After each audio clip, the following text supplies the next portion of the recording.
خرچ کر لو، اپنی جان بھی اپنی صلاحیتیں بھی اللہ کے راستے میں لگا لو. من قبل ان یاتی احدکم الموت، پہلے سے کہ تم میں سے کسی کی موت آ جائے، اور موت کبھی بتا کر نہیں آتی. آپ رات کی توجہ نہیں ہے، توجہ بہتر رکھیں. قرآن پڑھنا اللہ کا کلام پڑھنا. موت کبھی بتا کر ہے، ہاں موت کبھی بتا کر نہیں آتی. البتہ عمر کے ساتھ ساتھ کچھ نشانیاں ضرور ہوتی ہیں. جیسے سیدنا ابراہیم علیہ السلام نے کہا تھا اسرائیل کو کہ جب بھی آپ روح قبض کرنے کے لیے آئے تو کوئی پیغام بھیجیے. کہا میں 3 پیغام بھیجوں گا، 3 قاصد بھیجوں گا. وقت آ گیا تو سیدنا ابراہیم علیہ السلام نے فرمایا کہ آپ نے قاصد نہیں بھیجا. فرمایا 3 قاصد بھیج چکا ہوں. کیا؟ فرمایا ایک بالوں کا سفید ہو جانا، دوسرا جسم میں کمزوری کا آ جانا، جسم میں کمزوری کا، اور تیسرا کمر کا جھک جانا. یہ 3 موت کے پیغام ہیں. آج ہم دیکھتے ہیں آپ نے کئی بزرگوں کو، بڑی عمر کے لوگوں کو، یعنی وہ 10 منٹ اللہ کا ذکر نہیں کرتے لیکن سارا دن بیٹھ کے وقت ضائع کرتے رہتے ہیں. اتنی قیمتی زندگی ہے تو اللہ کا ذکر 10 منٹ نہیں کرتے لیکن فضول چیزوں میں اپنا وقت ضائع کرتے رہتے ہیں. تو بچپن سے جوانی کی امید ہوتی ہے، امید ہی ہے نا، امید پہ ساری چیز. کہیں تو جوانی کے اندر بھی لوگ فوت ہوئے، بچپن کے اندر بھی فوت ہوئے. جوانی کے بعد بڑھاپے کی امید ہوتی ہے، بڑھاپے کے بعد میرے بھائی کس چیز کی امید ہے؟ ہمارے بزرگوں کو، بوڑھوں کو اپنا وقت قیمتی بنانا چاہیے.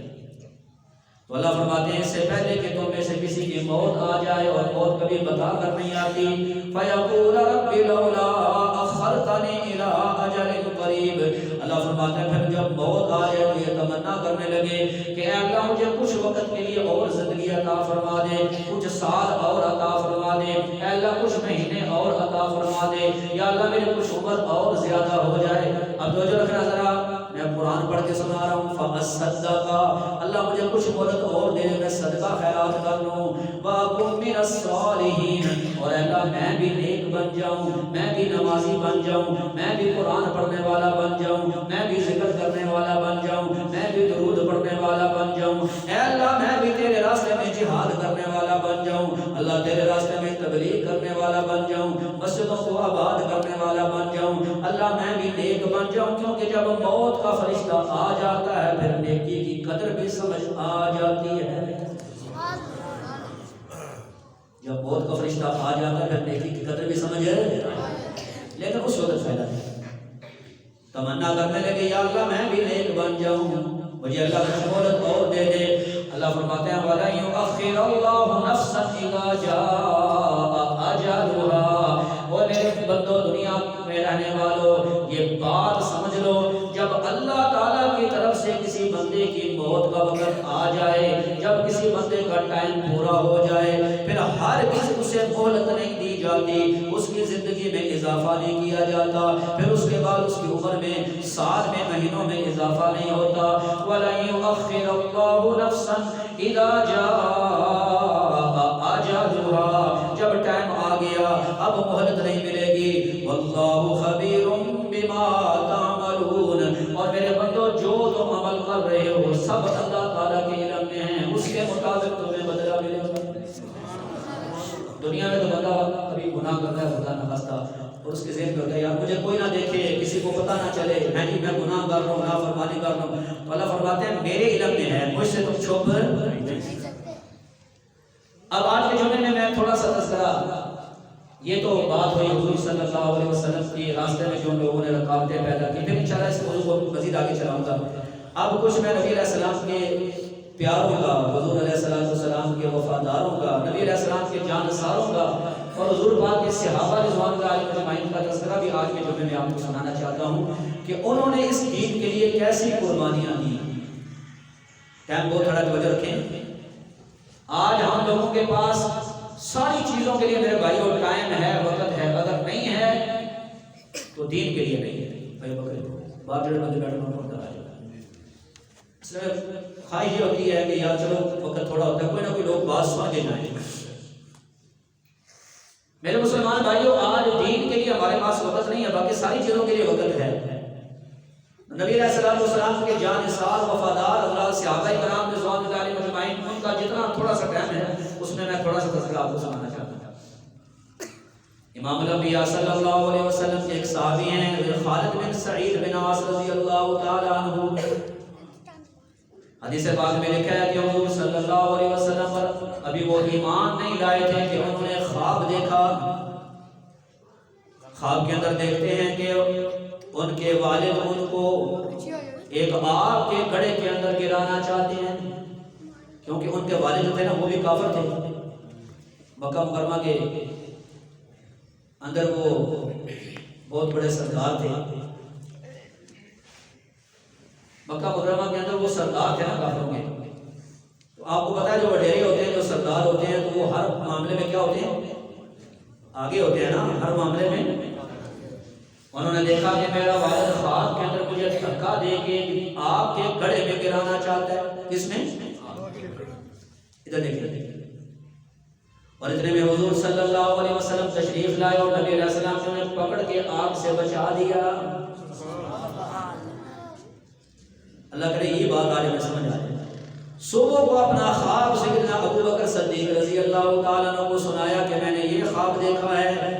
تو ابو بکر صدیق رضی اللہ تعالیٰ عنہ فرمانے لگے کہ خالد تمہیں مبارک ہو، اللہ کے نبی حضرت محمد رسول اللہ صلی اللہ علیہ وسلم تمہیں جہنم سے بچانا چاہتے ہیں اور تمہارا والد تمہیں جہنم کے اندر پھینکنا چاہتا ہے. اب دیر نہ کرو اور جلدی جا کر حضرت محمد صلی اللہ علیہ وسلم کا کلمہ پڑھ لو. تو خالد بن سعید سمجھ گئے، نبی علیہ السلام کی خدمت میں آئے اور آ کر یہ کہا کہ یا رسول محمد صلی اللہ علیہ وسلم آپ کس چیز کی دعوت دیتے ہیں؟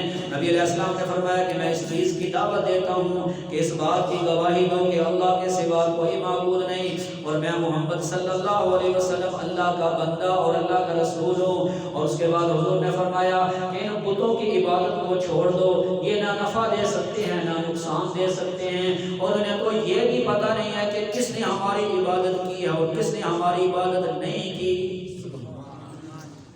چھوڑ دو ان کی عبادت کو، ایک اللہ کی عبادت کیا کرو. جب انہوں نے یہ دعوت سنی تو دعوت اچھی لگی، کلمہ پڑھ کے مسلمان ہو گئے. جب گھر میں گئے والد کو پتا چلا تو والد نے اتنا مارا کہ سر سے خون نکلنے لگ گیا. تو والد کہنے لگے ابا جی میں نے سچے دین کو قبول کیا ہے، آپ جتنا مرضی ہے مجھے مار لیں، میں دین کو نہیں چھوڑ سکتا. تو اس کے بعد ان کے والد نے اعلان کر دیا اپنے گھر میں اور کہا کہ میرا کوئی بھی بیٹا خالد کا ساتھ نہیں دے گا، کوئی بھی میرا بیٹا خالد کے ساتھ کسی معاملے کے اندر شریک نہیں ہوگا. اور اس کے بعد خالد کو گھر سے نکال دیا، خالد کو گھر سے نکال دیا. اور خالد یہ کہا کہ میں نے خالد کو نکال دیا ہے، یہ مجبور ہو کر واپس آ جائے گا. لیکن وہ نبی علیہ السلام کے بارگاہ میں پہنچ گئے. وہ حضور علیہ السلام کے در کے اوپر جا کر انہوں نے ڈیرا لگا لیا، کیونکہ انہیں یقین تھا اللہ کرے آج ہمیں بھی یقین آ جائے.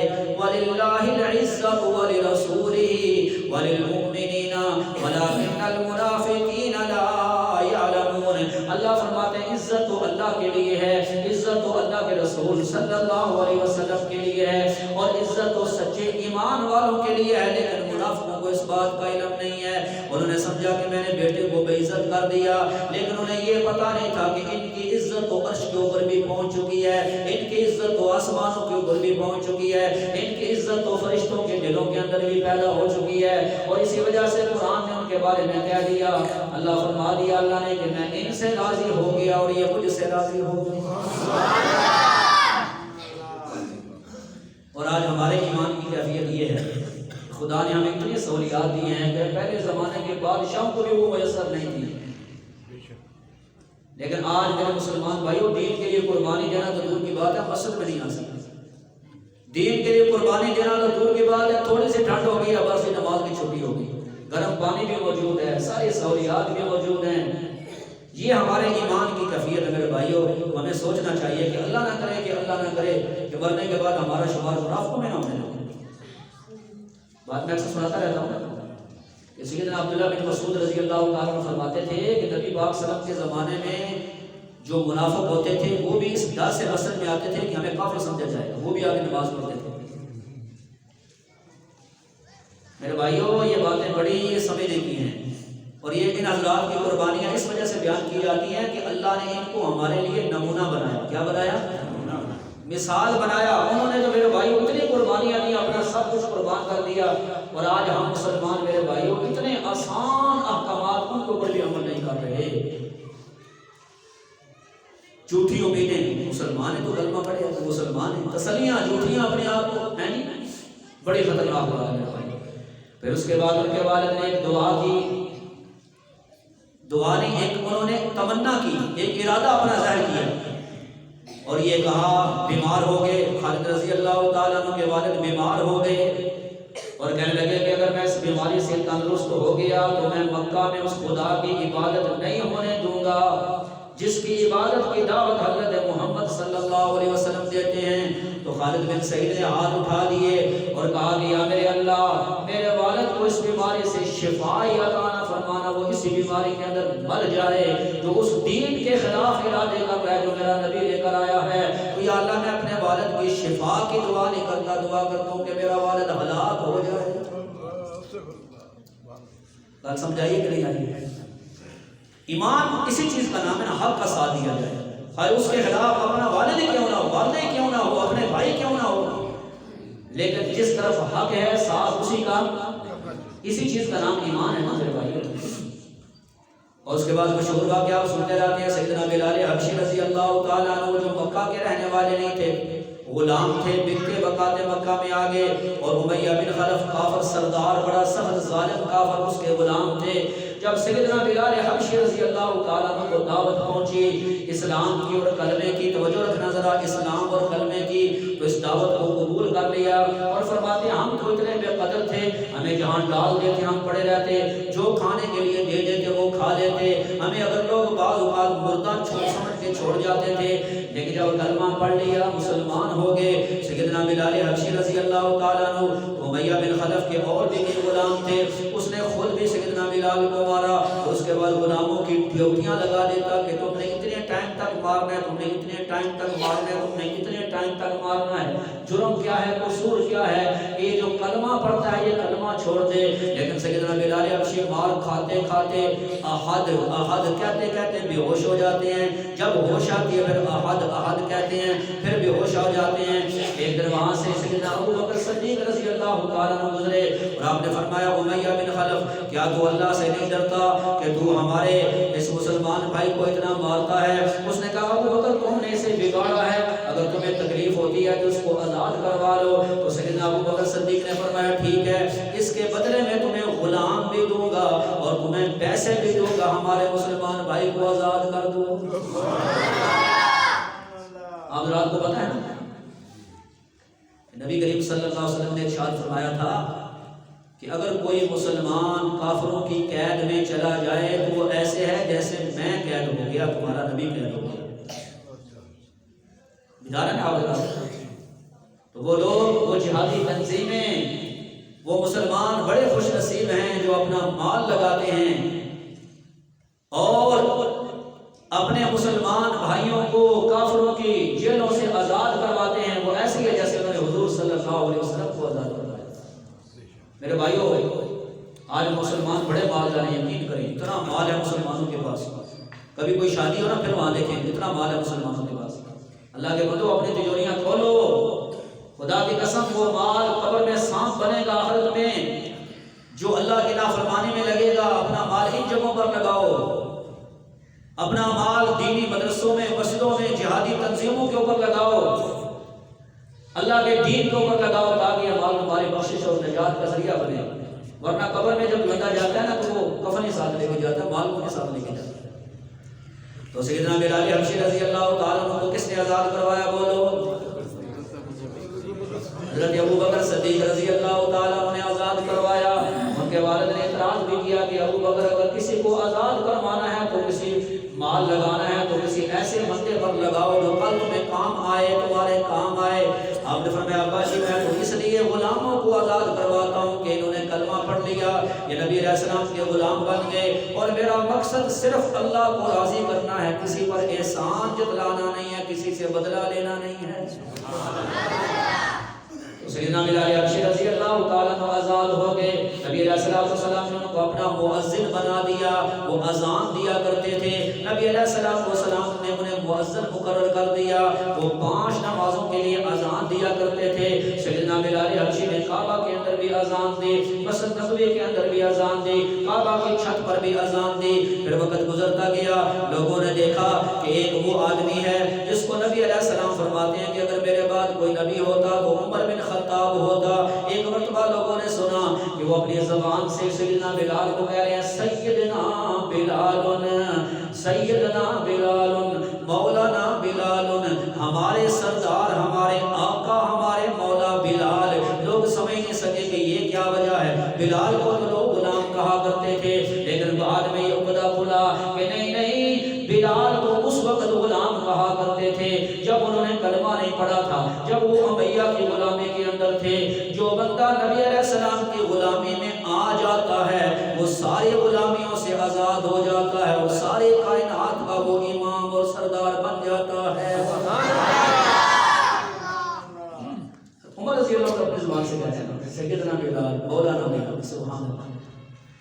اور اس کے بعد نبی کریم صلی اللہ علیہ وسلم کی جب وفات ہو گئی تو سیدنا بلال حبشی کھڑے ہوئے اذان دینے کے لیے پہلے اذان دیتے تھے۔ کبھی نبی علیہ السلام سامنے ہوتے اشہد ان محمد رسول اللہ، کبھی دائیں طرف ہوتے حی علی الصلاۃ، کبھی بائیں طرف ہوتے حی علی الفلاح۔ اب وہ منظر اپنی آنکھوں سے نظر نہیں آتا تو سیدنا بلال حبشی رضی اللہ تعالیٰ عنہ سیدنا ابو بکر صدیق کی خدمت میں عرض کرتے ہیں مجھے یہاں سے جانے دیا جائے، اب مجھے وہ منظر نظر نہیں آتا، نبی علیہ السلام کا چہرہ نظر نہیں آتا، میں جہاد میں جانا چاہتا ہوں۔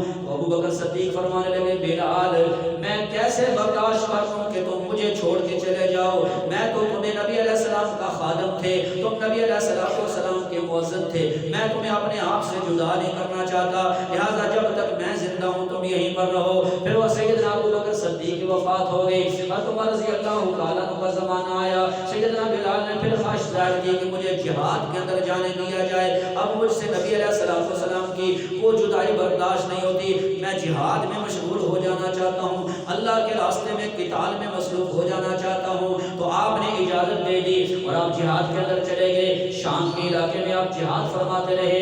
پھر آپ صلی اللہ علیہ وسلم ایک دن خواب کے اندر آئے اور حضور صلی اللہ علیہ وسلم نے فرمایا بلال یہ کیسی بے وفائی ہے کہ تم ہماری زیارت کے لیے نہیں آتے۔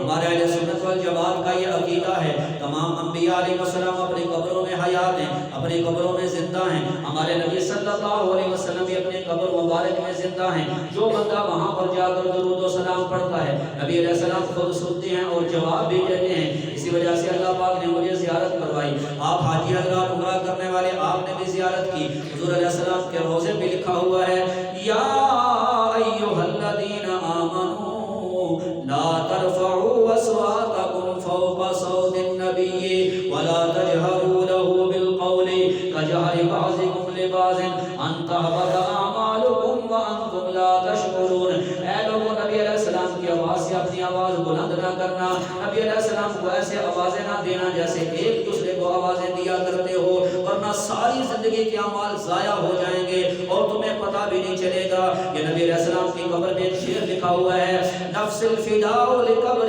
انت ساکنہ فیہ العفاف وفیہ الجود والکرم۔ اس قبر کے اوپر میری جان قربان ہو جائے، یہ قبر نہیں ہے، اس کے اندر وہ ہستی دفن ہے کہ جن کی برکت سے اللہ نے ساری زندگی ساری دنیا کو زندگی اور رونق عطا فرمائی ہے۔ کھلم کھلا ہم اپنے عقیدے کا اظہار کرتے ہیں، جب ہمارا عقیدہ تو ہم چھپائے کیوں جی؟ عقیدے کو چھپانا چاہیے کہ واضح کرنا چاہیے؟ ہمارا بالکل عقیدہ کھلم کھلا، نبی پاک صلی اللہ علیہ وسلم اپنی قبر مبارک میں حیات ہیں، زندہ ہیں۔ تو سیدنا بلال حبشی رضی اللہ تعالیٰ عنہ نے خواب میں نبی علیہ السلام کو دیکھا، اسی وجہ سے حدیث میں آتا ہے حضور پاک نے فرمایا جس نے مجھے خواب کے اندر دیکھا، مجھے ہی دیکھا، شیطان میری شکل نہیں بنا سکتا۔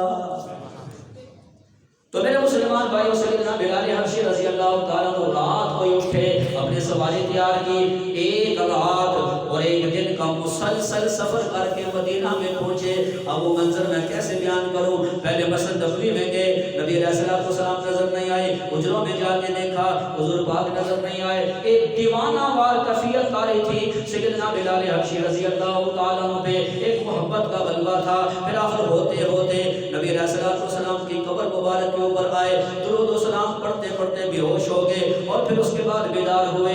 لوگوں کو پتا چلا کہ سیدنا بلال آئے ہیں. لوگ ملنے کے لیے آ گئے. لوگوں نے کہا بلال آج ہماری یہ خواہش ہے, تم اتنے عرصے کے بعد مدینہ میں آئے ہو, آج حضور کے زمانے کی اذان سنا دو. آپ نے فرمایا میرے اندر طاقت نہیں ہے, میں نبی علیہ السلام کا چہرہ نہیں دیکھوں گا, اذان کو کیسے پورا کروں گا. بالآخر لوگوں نے بلا کے لائے سیدنا امام حسن کو اور سیدنا امام حسین رضی اللہ تعالیٰ عنہما کو. دونوں شہزادوں نے درخواست کی ہمارے نانا صلی اللہ علیہ وسلم کے زمانے کی ہمیں اذان سنا دو, ہم اس اذان کو سننا چاہتے ہیں. آپ نے دونوں شہزادوں کو گلے سے لگایا, دونوں کو چوما اور بوسہ دیا, اور آپ نے فرمایا تمہاری میں خواہش کو واپس نہیں کر سکتا, کیونکہ اگر تم ناراض ہوگے تو میرا نبی روزے کے اندر ناراض ہو جائے گا. اس وجہ سے ہم کہتے ہیں جو یزید کی حمایتی ہیں وہ جائیں یزید کے ساتھ, جو یزید سے محبت کرنے والے ہیں وہ جائیں یزید کے ساتھ. ہم کل بھی حسینی تھے, ہم آج بھی حسینی ہیں. ہماری محبتیں حضرت امام حسین رضی اللہ تعالیٰ عنہ کے ساتھ ہیں. پھر آپ اذان دینے کے لیے کھڑے ہوئے تو لکھا ہے کہ اس کے بعد جب آپ کی اذان مدینہ کے اندر گونجی, لوگ چیختے چلاتے ہوئے اپنے گھروں سے نکل آئے, حتیٰ کہ عورتیں بھی نکل آئیں, اور حضور کے زمانے کا, نبی علیہ الصلوۃ والسلام کا زمانے کی یاد تازہ ہو گئی. آئے لوگوں نے دیکھا کہ آج وہ اذان ہو رہی ہے جو ہمارے نبی کے زمانے میں ہوا کرتی تھی. اس کے بعد سیدنا بلال حبشی رضی اللہ تعالیٰ عنہ پھر شام کے اندر چلے گئے. میرے بھائیو یاد رکھنا یہ سیدنا بلال حبشی رضی اللہ تعالیٰ عنہ کی سیرت ہے. آپ کا آخری وقت آ گیا, بیمار ہو گئے, آخری وقت آ گیا اور آپ کی روح قبض ہونے لگی. تو آپ کی بیوی پاس بیٹھی ہوئی کہنے لگی ہائے آج کتنا غم کا دن ہے, کتنی پریشانی کا دن ہے. تو آپ نے فرمایا یہ نہ کہو کہ یہ غم کا دن ہے, یہ نہ کہو کہ یہ پریشانی کا دن ہے, بلکہ یہ کہو یہ تو بڑی خوشی کا دن ہے. میرے بھائیو یہ آخری بات میں سنا رہا ہوں کہ یہ نہ کہو کہ یہ غم کا دن ہے, کہو بڑی خوشی کا دن ہے. بس تھوڑی دیر کے بعد روح نکل جائے گی, جا کر ملیں گے اپنے محبوب نبی صلی اللہ علیہ وسلم سے, جا کر ملیں گے ابو بکر صدیق سے, جا کر ملیں گے عمر فاروق رضی اللہ تعالیٰ عنہ سے, نبی علیہ السلام کے صحابہ سے جا کر ملیں گے, حضور کے دوستوں سے جا کر ملیں گے. اور یہ نہ کہو کہ یہ غم کا دن ہے, یہ تو بڑی خوشی کا دن ہے. میرے بھائیو یہ تھی ان کی قربانیاں اور یہ تھی ان کا آخری وقت. اللہ کرے میں اور آپ بھی ایسی زندگی گزارنے والے بن جائیں کہ موت کے وقت ہم بھی خوش ہوں, پریشان نہ ہوں. اسی وجہ سے نبی کریم صلی اللہ علیہ وسلم نے ارشاد فرمایا من احب لقاء اللہ احب اللہ لقاءہ, جو اللہ کی ملاقات کو پسند کرتا ہے اللہ بھی اس کی ملاقات کو پسند کرتے ہیں. توجہ رکھنا, جب اللہ کسی کی ملاقات کو پسند کرتے ہیں رحمت کے فرشتے آ جاتے ہیں موت کے وقت, اور اس کے بعد قبر کہتی ہے تیرا آنا بڑا مبارک ہو. میدان محشر میں اس کے لیے سواریاں لائے جائیں گی, اس کے بیٹھ کے میرے بھائیوں وہ میدان محشر میں جائے گا. ومن کرہ لقاء اللہ کرہ اللہ لقاءہ, اور فرمایا جو اللہ کی ملاقات کو ناپسند کرتا ہے اللہ بھی اس کی ملاقات کو ناپسند کرتے ہیں. جب اللہ کسی کی ملاقات کو ناپسند کرتے ہیں موت کے وقت عذاب کے فرشتے آ جاتے ہیں, قبر کہتی ہے تیرا آنا نامبارک ہو. آج میں تمہیں اپنا سلوک دکھاؤں گی. جب قبر سے اٹھے گا تو اندھا ہوگا, ٹھوکریں کھاتا کھاتا میدان محشر میں پہنچے گا. اللہ کرے میں اور آپ سارے ایسی زندگی گزاریں کہ اللہ ہماری ملاقات کو پسند کرے. اللہ ہماری ملاقات کو ایسی زندگی ہم گزارنے والے بن جائیں. باقی انشاءاللہ کسی مضمون کو تفصیل آئندہ جمعرس کروں گا. آپ رات 1 بجے تشریف لے آیا کریں, سارے حضرات وقت کا اہتمام فرمایا کریں. اللہ تعالیٰ عمل کی توفیق عطا فرمائے. وآخر